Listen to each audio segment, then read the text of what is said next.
Okay, hello, name's Elliot Little Bear.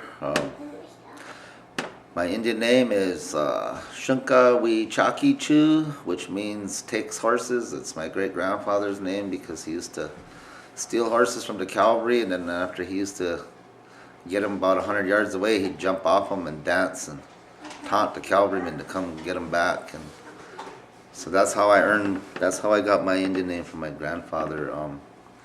But I would like to elaborate that living on an Indian reservation is really hard because Indian people were put on a reservation against their wills. And if you think it's easy, it's only been since the 1880s, 1890s since they formed a reservation, so that's not really a long time. And we still carry a lot of memories from our grandfathers that were handed down when the reservations were started, and it was hard back then, and nothing has changed because the Indian leaders today on the reservation, they don't really look after their people because they're not, they use, nowadays you need money, and all the tribal council guys that are supposed to be taking care of the Indian people, they get high salaries, they get $50,000-$65,000 a year to make decisions for us Indian people. And sometimes they don't make the right ones because all the money that comes here, there's no jobs for these communities, and the men folk are supposed to be taking care of the families, and they can't do that because they don't have work, they don't have a means to get to work, and the leaders need to bring work to the communities for the people. And as far as being a Indian or a Lakota, that you pretty much have to do it all on your own if you want to preserve your culture, get with people, because it's really hard. The language, in the last generation, we've lost our Indian language due to the fact of ignorance. And if you really want to learn your language, they used to laugh at you. Indian people would even laugh at their own kind when they were trying to learn their own language. They would put them down because they were ashamed because we didn't know our own language. We lost a generation, and I am of the lost generation. But I'm struggling and striving to learn my ways now and get my language back, and so it's really hard on a reservation. It's life. Every Indian on a reservation has a story to tell, their own story, but if you ask them all, it's all pretty much the same. There's no resources here for us to use anymore. Our resources that we use were the buffalo, the timber, and the water, and we don't have none of that. Now it's the water's in the pipeline, the buffalo are dead, and they've taken away our only means of life, and we have to learn to adapt to this 21st century, but we're heading into it not knowing who we are.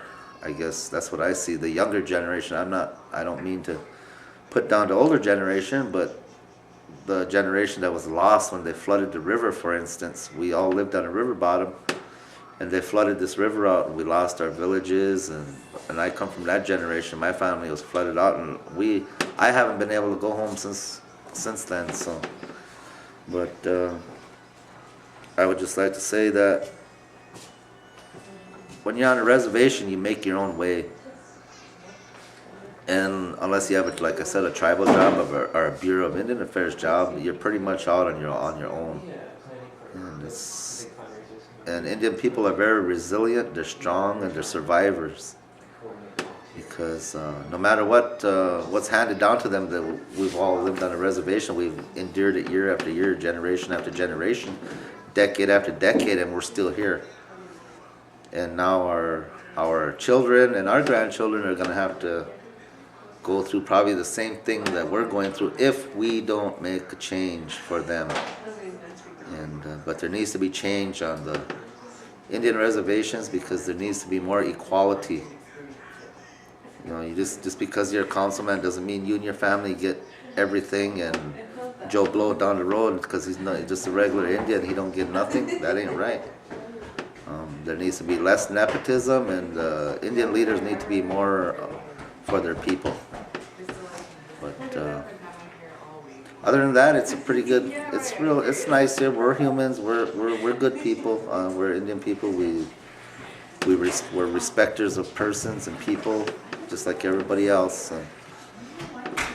And I guess I'll just throw a plug in here for Simply Smiles again. That I'm glad that they're here, because they're helping the Indian people here. I guess basically, that's all I have to say. What does Simply Smiles mean to you? Simply Smiles means that there's an entity here that cares.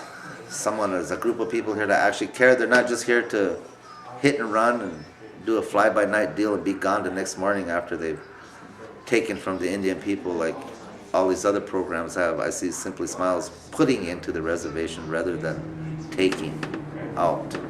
So to me, Simply Smiles means at least someone's here working with our children that cares and helping the people. Sorry.